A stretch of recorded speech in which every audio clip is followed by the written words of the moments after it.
Silakan duduk Bapak Ibu yang terkasih, Shalom. Bagaimana kabarnya hari ini?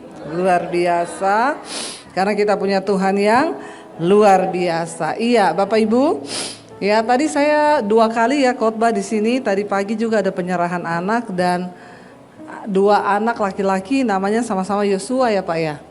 Yang tadi pagi juga Yosua ya Pak. Saudara yang kenapa orang tua itu memberi nama bagus ya? Jadi kalau yang di sini belum punya anak ya, tolong kalau kasih nama anak itu cari di Alkitab. Tadi kita lagi di ruang hamba Tuhan, ada seorang ibu masuk ya, dia mau ketemu sama Pak Victor. Kenapa Bu mau ketemu? Anak saya mau dibaptis Pak, mau minta nama ya, minta namanya itu yang berarti ya anak berkat ya. Jadi kita percaya bahwa seorang ibu itu atau orang tua memberikan nama kepada anak itu sesuai dengan doa. Amin apa amin. Dan nama kita itu semua Tuhan yang sudah ya menggariskan. Dan nama itu doa, nama itu harapan. Dulu ada seorang tuh datang kepada saya, dia bilang gini, Bu, saya itu mau kerja di mana-mana ditolak semua Bu. Kenapa? Karena saya diberi nama sama orang tua saya prihatin. Ada di sini namanya prihatin? Biasa memang orang Jawa itu ya suka memberi nama sesuai dengan keadaan. Tapi yombo ojo dikei nama prihatin toh yo Bu. Ya, dulu ada orang di sini namanya Clara gitu ya. Saya bilang, namanya orang Jawa kok kayak orang bule ya, Clara. Bukan Bu, waktu itu saya dilahirkan dalam keadaan keloro-loro.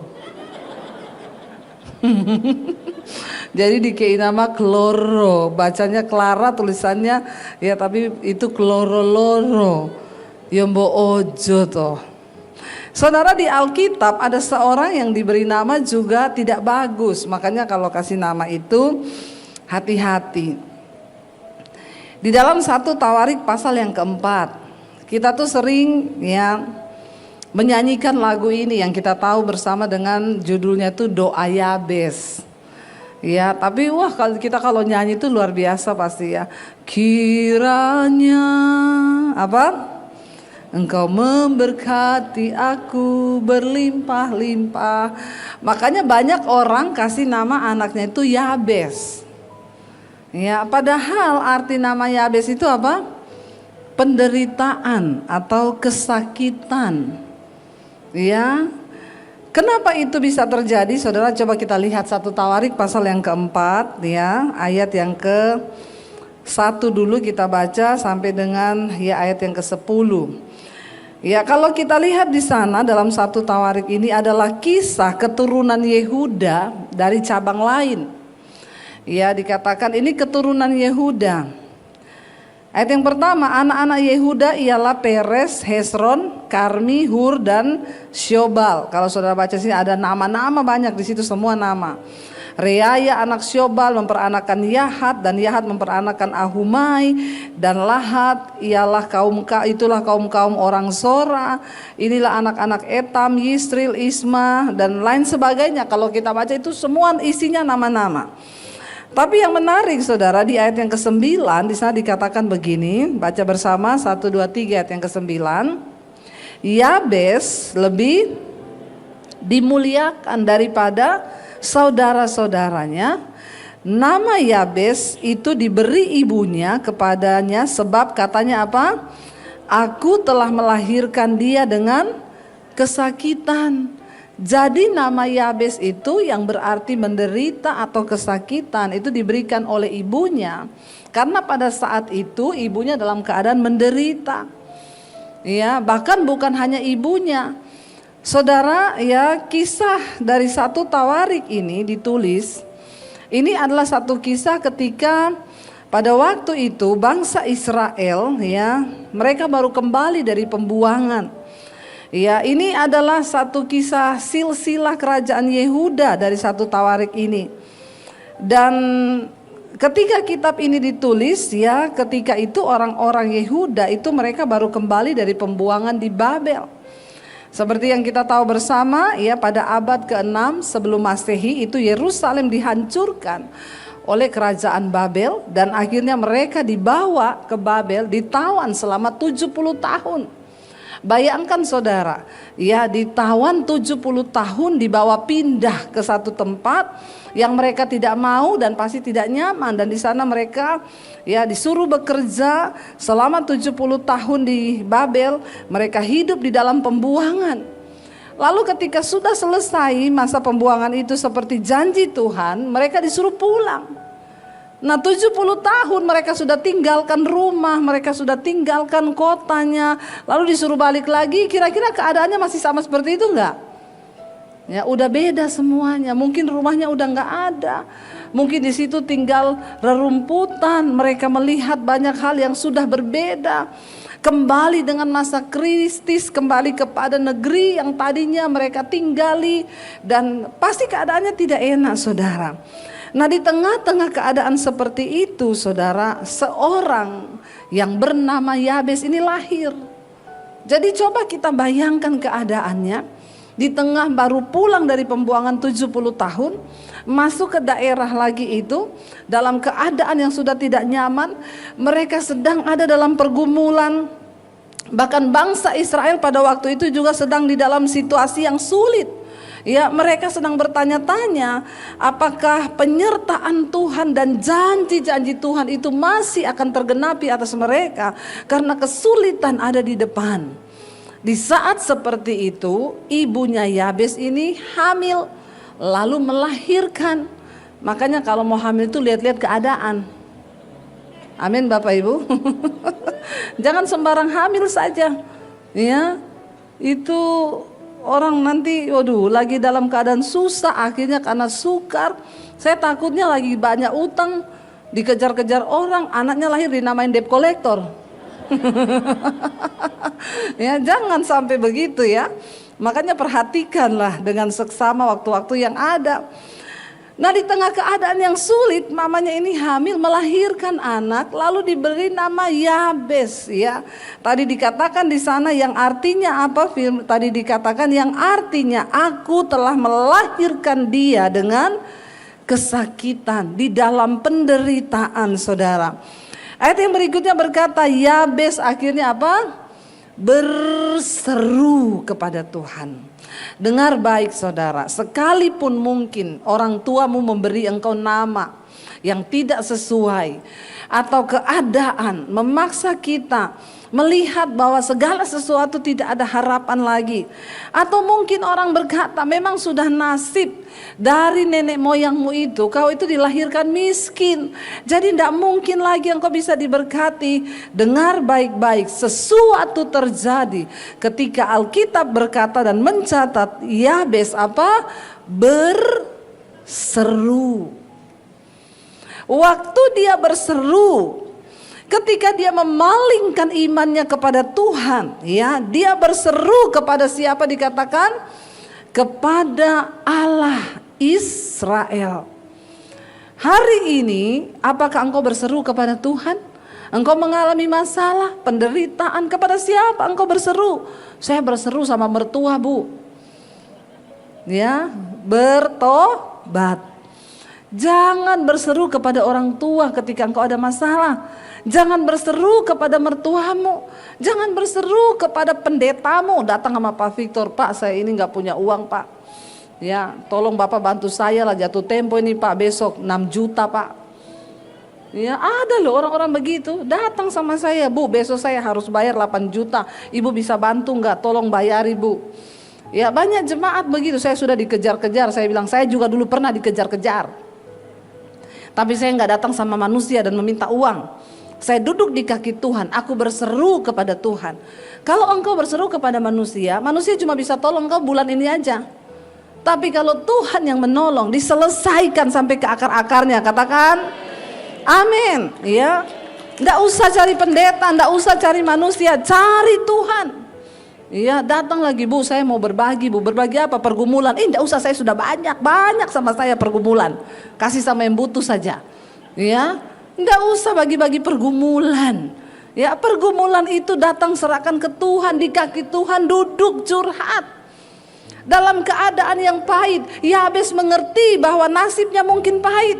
Dia diberi nama Yabes, itu pasti akan menjadi olok-olok. Mungkin dia dibully karena artinya namanya itu penderitaan, penyakitan, kesakitan.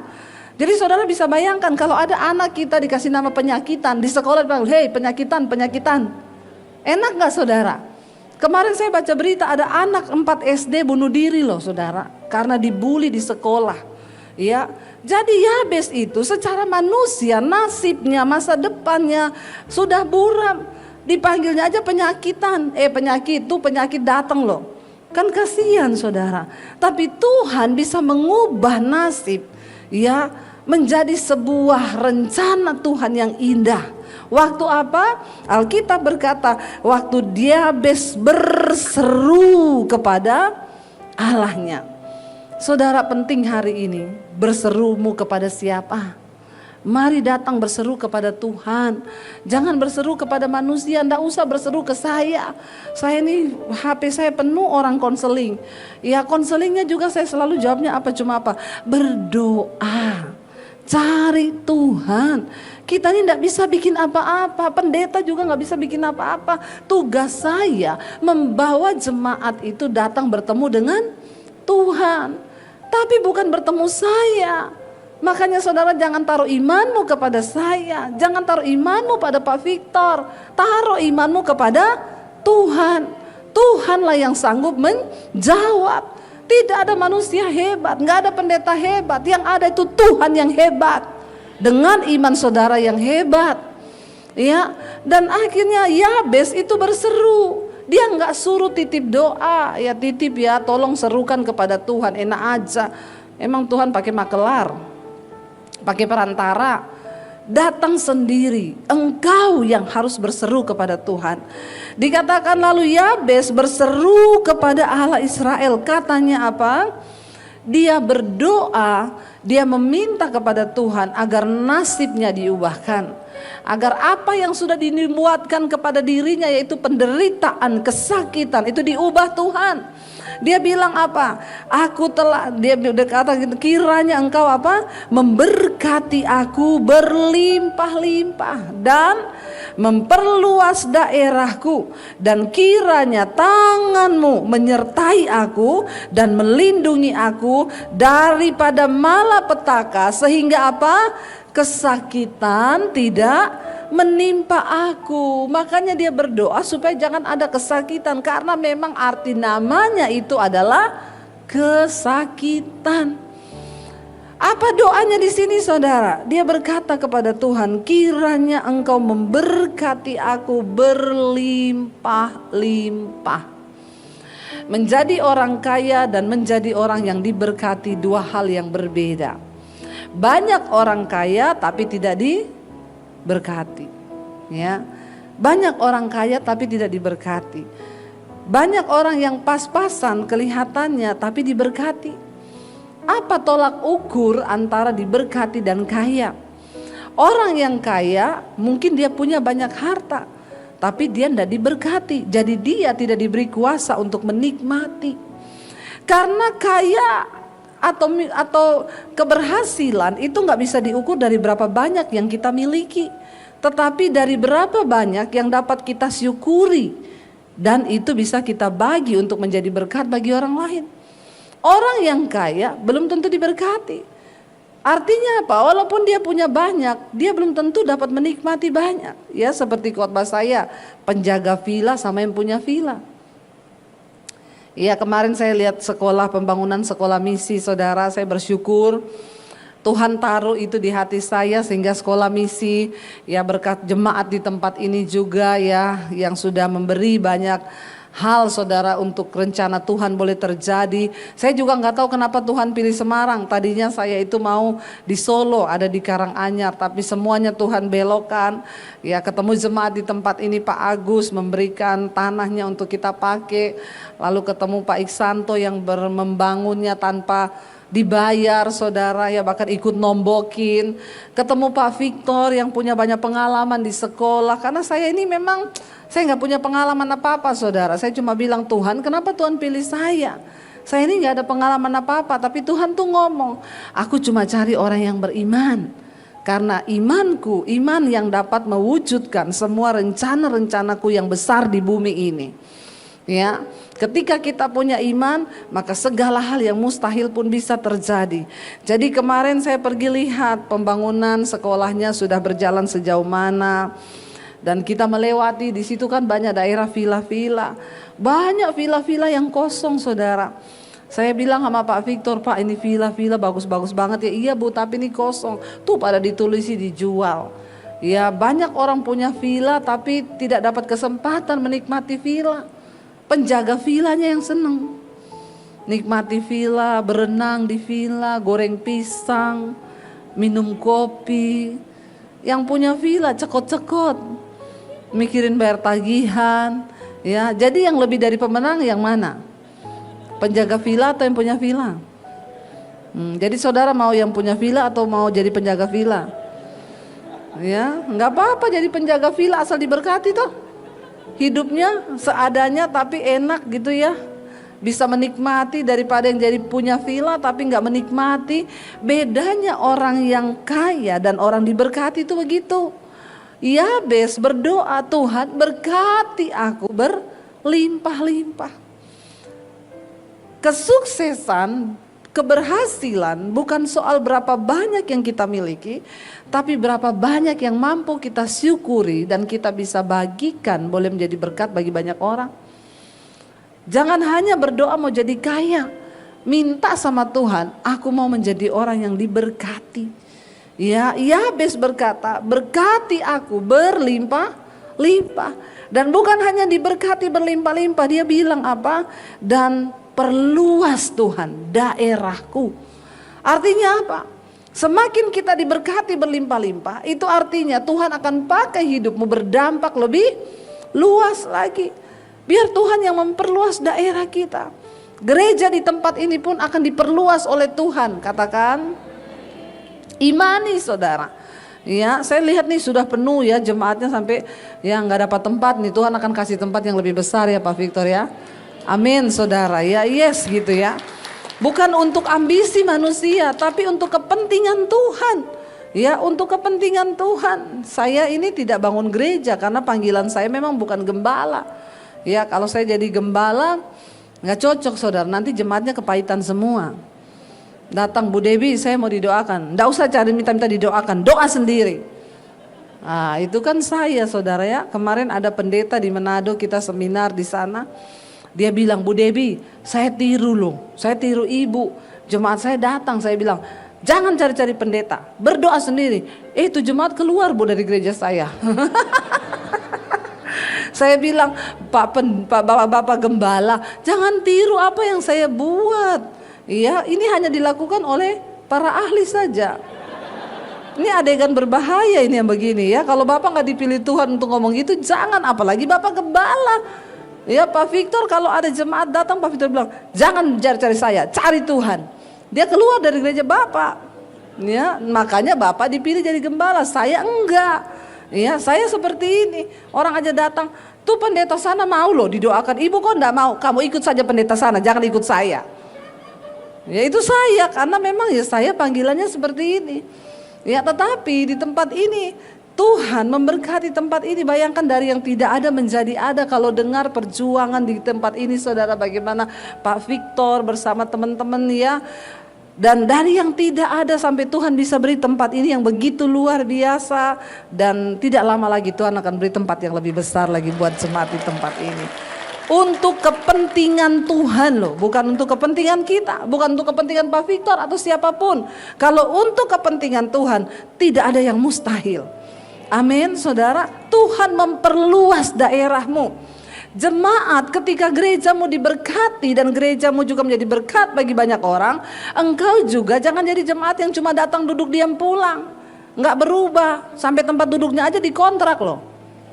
Ada loh jemaat-jemaat tuh yang ngontrak tempat duduk, pokoknya aku tuh harus di sini, kudu neng kene, setiap minggu kudu neng kene. Nih deh teko telat, orang udah duduk, ih kok duduk di sini? Ini padahal tempat saya loh.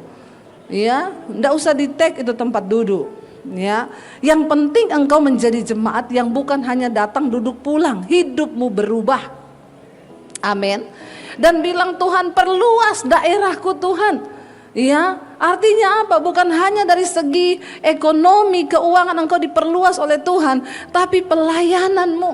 Engkau akan dipertemukan dengan orang-orang yang belum pernah engkau temui, dan engkau akan berdoa bagi mereka, dan mereka akan dimenangkan bagi kemuliaan Kristus. Cari jiwa, menangkan jiwa, dan akan dibawa ke tempat ini, karena Tuhan akan memberikan satu tempat yang lebih besar lagi. Dan semua jemaat harus siap menjadi pekerja-pekerja di ladang Tuhan. Saudara, banyak gereja, kenapa saya itu ditaruh Tuhan hati untuk bikin sekolah misi ini? Ya, karena gereja itu kebanyakan hanya berdoa tuayan, ya, tuayan menguning, tuayan menguning. Saya itu diberi Tuhan hati begini. Banyak gereja hamba Tuhan hanya berbicara tentang tuayan, tapi warningnya Yesus berkata, memang tuayannya banyak, tapi pekerjaannya itu cuma sedikit. Buat apa tuayan banyak kalau pekerja sedikit? Nah, hari ini Tuhan taruh tuh di hati saya, kamu harus bergerak, cetak para pekerja-pekerja itu, beri hati bagi mereka. Nah, di sekolah misi ini tadi Pak Victor sampaikan, kenapa nggak diterima, nggak usah daftar yang di atas 60 tahun ya. Ya, tapi saya mau melayani Tuhan, Ibu. Berdoa saja sayang, kau so tua berdoa saja. Tidak bisa lagi dikirim misi Pak Victor. Ya, yang umur-umur sudah tua bukannya tidak berguna. Tetap berguna, tapi kita itu cari yang muda-muda, batasnya 30 tahun. Kenapa? Mereka masih bisa dikirim. Ya, pergi sampai ke pedalaman-pedalaman untuk memenangkan Indonesia bagi kerajaan Allah.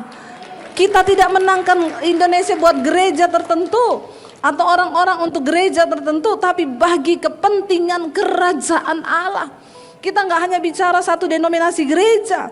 Ya, makanya juga kami hari-hari ini ada dalam pelayanan seminar hamba-hamba Tuhan. Nanti kita pertengahan Maret ini bersama Pak Victor dan seluruh tim dari sini akan berangkat ke Manado. Saya dengar sudah 1.000 lebih pendeta yang mendaftar, saudara, dari berbagai gereja. Jadi Tuhan tuh taruh di hati, hari-hari ini kita bergerak bagi tubuh Kristus. Kita ada di hari-hari yang terakhir. Tadi pagi saya sampaikan, firman Tuhan berkata, ya, perjalanan bangsa Israel menjadi peringatan bagi kita, terutama kita yang sekarang ini berada di zaman akhir. Saya bilang sama suami, udah kita habis-habisin buat Tuhan aja deh hari-hari ini. Ya, kita terus bergerak. Kalau dipikir capek nggak capek, saudara. Saya ini apalagi ya, saya pernah 1 minggu itu terbang 10 kali loh. Ya, pernah makan malam di Kopeng, makan siang di Jakarta, makan malam di Singapura. Oh, hebat enggak saudara ya, luar biasa. Tapi saya cuma mau bilang, Tuhan, aku mau terus bekerja bagi Tuhan. Hari ini saya khotbah di sini 3 kali. Nanti malam saya langsung pulang di Jakarta. Besok pagi saya khotbah di Jakarta, besok siang saya sudah ada di Bandung. Apa saudara? Orang bilang, ibu capek enggak? Kalau bilang capek. Dan saya tuh sekarang pelayanan kita bukan cari uang lagi. Dari YouTube kami sudah diberkati. Tapi kenapa saya terus mau melakukan ini? Kenapa saudara? Karena saya tahu kita ada di zaman akhir. Enggak banyak waktu lagi bagi kita untuk santai-santai dengan hidup. Makanya saudara ada masalah, jalani aja, enggak usah terlalu banyak alay lebay. Ya, masalah mau bunuh diri lah, mau apalah, pret. Ya, baru masalah sedikit sudah ngomong begini, enggak usah. Ayo kita berlari bersama Tuhan. Kita ada di hari-hari terakhir. Tuhan, saya dengan suami tanpa lelah kami mau terus melayani Engkau. Apa yang kami bisa perbuat, kami mau perbuat. Ini adalah proyek Tuhan. Secara manusia pun, apa yang Tuhan taruh untuk sekolah misi itu saya sama sekali saya nggak punya pandangan, saya nggak punya apa. Ya, tapi ternyata ya begitu berjalan Tuhan taruh semua juga di hati Pak Victor ya Pak, luar biasa ya Pak ya. Saya tinggal datang, nanti Bu itu begini. Ya memang dia ahlinya. Jadi kita kan saling memperlengkapi. Saya cuma punya iman, saya menangkap proyek Tuhan itu. Ketika sudah jalan ya Tuhan perlengkapi. Besok saya harus ke Bandung. Saya ketemu dengan orang dari Amerika saudara. Dia cuma punya waktu besok. Akan membicarakan tentang sekolah ini. Karena dia berkata, Bu ini sekolah bukan hanya menjadi berkat bagi Indonesia. Tapi dari situ akan keluar hamba-hamba Tuhan yang akan memberkati bangsa-bangsa. Bahkan sampai ke ujung-ujung bumi. Wow, saya siapa saudara? Jadi besok kita akan ketemu beberapa orang untuk membicarakan semua program di sekolah ini. Saya hanya mau melangkah dengan iman. Tuhan yang menyusun seperti puzzle. Dia perluas daerah kita. Hari ini itu pun berlaku bagi jemaat. Tangkap visi itu dari Tuhan. Kalau gembala saudara, tim pelayanan di tempat ini semua diberkati dan mau bergerak dengan hati Tuhan, itu juga akan terjadi kepada jemaat.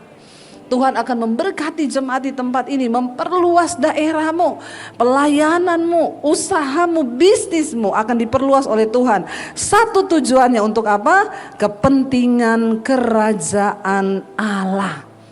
Kita sedang berpacu dengan hari-hari terakhir hari-hari ini. Akan banyak hal yang terjadi. Ya, dan kita harus segera saudara melakukan selama masih siang. Ayo kita bekerja dengan giat. Lalu di sana Yabes berkata, memperluas, kiranya engkau memperluas daerahku, dan kiranya tanganmu Tuhan menyertai aku. Sekalipun dia dinubuatkan, sekalipun dia diramalkan seorang pesakitan, diberi nama kesakitan, tapi dia percaya kalau tangan Tuhan yang menyertai itu akan menjadi berbeda. Katakan amin saudara. Mari kita minta penyertaan Tuhan atas hidup kita. Karena tanpa penyertaan Tuhan semuanya akan menjadi sia-sia. Apapun yang kita lakukan tanpa penyertaan Tuhan itu nol saudara. Kita minta hari Tuhan, sertai aku dengan tanganmu. Sertai aku Tuhan. Minta jangan jalani hidupmu dengan kekuatanmu. Sebab memang kita gak punya kekuatan apa-apa. Bilang, Tuhan aku minta sertai aku dengan tanganmu. Yabes berkata, bukan hanya Tuhan berkati berlimpah-limpah, bukan hanya minta diperluas daerahnya, tapi dia bilang, tanganmu Tuhan, biarlah tanganmu yang menyertai aku. Saudara, kekuatan kita terbatas, kita manusia gak bisa apa-apa. Ya bahkan hari ini kalaupun Tuhan bilang kita kembali loh. Kita pulang loh. Saya pun kalau hari ini Tuhan suruh balik saya. Ya, enggak ada satupun dari kita yang bisa menentang kedaulatan Tuhan. Tapi karena itulah jangan engkau sombong menjalani hidupmu dengan kekuatanmu sendiri. Katakan Tuhan, sertai kami dengan tanganmu.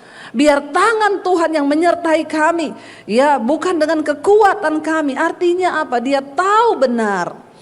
Kalau tangan Tuhan yang menyertai, maka tidak ada perkara yang mustahil. Mari kita jangan, tadi pagi saya sampaikan, jangan berputar seperti bangsa Israel. Mereka tinggal besok itu mau masuk tanah perjanjian loh. Tinggal beberapa saat lagi memasuki tanah perjanjian. Yosua kirim 12 pengintai. Yang 10 datang membawa kabar busuk. Dan berkata tidak mungkin. Memang negeri itu penuh susu dan madu. Tapi kita gak mungkin masuk. Orang-orangnya di sana. Orang-orang yang besar dan gagah perkasa, kita ini cuma seperti belalang di mata mereka. 2 pengintai yaitu Yosua dan Kaleb berkata berbeda. Mereka berkata memang negeri itu penuh susu dan madu. Dan memang orangnya raksasa-raksasa. Tetapi kalau Tuhan yang menyertai kita, tangan Tuhan yang akan memberikan kita kemenangan, maka tidak ada perkara yang mustahil. Kita akan masuk ke negeri itu bukan karena kekuatan kita, tapi karena tangan Tuhan. Tapi cuma 2 orang yang bicara begitu, Yosua dan Kaleb. 10 orang membawa kabar busuk. Dan memang kabar busuk itu lebih enak didengar daripada kabar baik. Dan saya berdoa jemaat di sini lebih suka mendengar kabar baik daripada kabar busuk. Amin. Ya, yang melemahkan iman tuh kabar busuk saudara. Dan akhirnya bangsa itu semuanya berontak, mereka marah, mereka bilang kita lempari saja Musa dengan batu. Lempari mereka dengan batu. Kita angkat pemimpin baru lalu kita kembali ke Mesir. Ngapain kita mati di sini? Waktu mereka hendak melempari Musa dengan batu, kemuliaan Tuhan turun saudara. Saat itu juga Tuhan melawat mereka, mereka tersadar. Dan tapi Tuhan berkata, mulai hari ini engkau harus berputar 40 tahun di padang gurun. Padahal itu sudah mau masuk.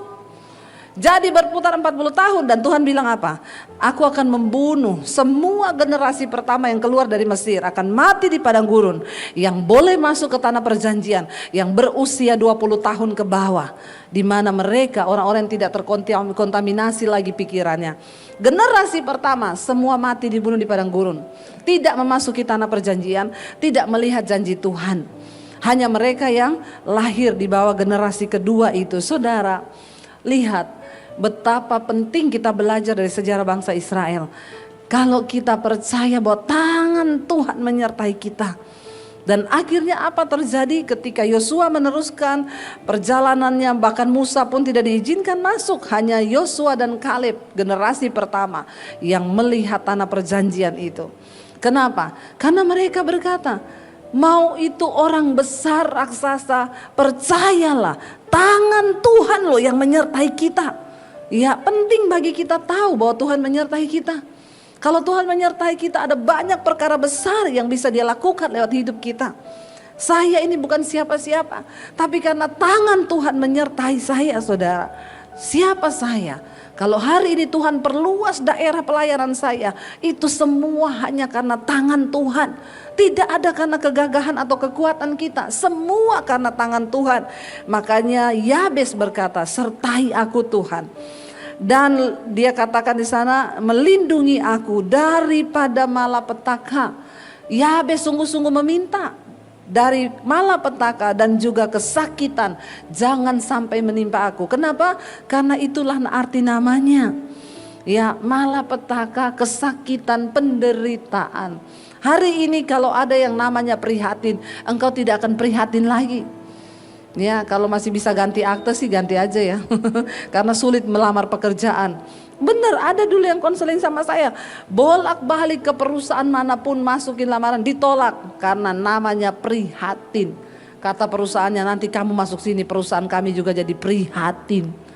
Ya, saudara. Tapi kalau Tuhan yang mengubah segalanya, tidak ada kutuk yang tidak bisa dirubah menjadi berkat.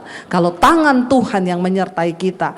Kenapa? Yesus sanggup melakukan lebih banyak. Yesus sanggup melakukan lebih besar dari apa yang kita harapkan dan apa yang kita doakan. Dan Yabes tahu itu, karena itu dia datang. Dia berseru kepada tujuan yang benar, yaitu kepada Tuhan. Jadi hari ini saya berdoa. Tidak ada lagi dari kita yang datang berseru kepada mertua, datang berseru kepada orang tua, ada masalah cari orang tua, ada masalah cari siapa-siapa. Bahkan kalau bisa enggak usah berseru sama Pak Victor. Ya, justru bantulah beliau. Boleh tanya, Pak, apa yang kami bisa bantu dalam pelayanan? Ya, jangan berseru kepada dia bawa masalah. Pak, saya mau berbagi dengan Bapak. Berbagi apa? Berbagi penderitaan. Enggak usah mau Pak Victor. Bilang aja, saya juga sudah banyak penderitaan saya. Jangan kau kasih lagi saya penderitaan. Ya, berbagi itu uang, jangan berbagi penderitaan. Amin. Ya, kalau penderitaan gak usah tepuk tangan, lakukan saja. Ya, penderitaan itu engkau datang kepada Tuhan. Jadilah jemaat yang bertumbuh, jemaat yang dewasa. Ya, nggak usah cari orang curhat kanan kiri, curcol kanan kiri. Datang sama Tuhan, duduk di kaki Tuhan. Yabes berseru kepada Allah Israel. Manusia gak bisa tolong kita, sehebat apapun dia. Pendeta gak bisa tolong kita. Yang bisa menolong kita itu Tuhan yang hebat. Karena itu saudara, saya ingatkan sekali lagi, ayo di hari-hari zaman akhir ini, biar iman kita semakin teguh di dalam Yesus. Apapun prediksi, memang akan banyak hal terjadi di tahun ini. Kita gak tahu, keadaan begitu tidak menentu. Bahkan Indonesia iklimnya sedang memanas menjelang pemilu. Kita perlu sungguh-sungguh berdoa, ya, supaya benar-benar kehendak Tuhan terjadi buat bangsa ini. Ketika ada orang-orang benar berdiri di kepemerintahan, makanya di mezbah doa setiap malam kita berdoa, Tuhan sucikan negeri ini, bersihkan dari oknum-oknum yang tidak benar. Hari-hari ini kita lihat terus bangsa ini dibersihkan Tuhan. Ya, dari hal-hal yang tidak berkenan dibersihkan. Ya, mulai dari TN. Hari ini kita melihat, ya, bangsa ini sedang terus dibersihkan Tuhan. Jangan berhenti berdoa. Terus berdoa, berdoa dan berdoa. Cuma itu kekuatan kita. Mari hari-hari ini kita semakin meneguhkan iman kita. Datang kepada Tuhan, kita percaya bahwa Dia Tuhan yang tidak pernah gagal, saudara. Sekalipun orang merancangkan kegagalan atas hidupmu, masa depanmu, pekerjaanmu, kalau Tuhan yang menyertai, tangannya menyertai, maka tidak ada perkara yang mustahil. Karena penyertaan Tuhan itu sempurna dan rancangannya penuh damai bagi hidup kita. Saudara, terima kasih sudah menyaksikan channel saya, dan saya berharap semua khotbah-khotbah saya menjadi berkat. Jangan lupa subscribe channel hanya di Debbie Basjir TV. Ya, bukan yang lain. Catat Debbie Basjir TV. Hanya di Debbie Basjir TV. Jangan lupa like, subscribe, dan bagikan ini kepada teman saudara agar semakin banyak orang diberkati. Tuhan memberkati.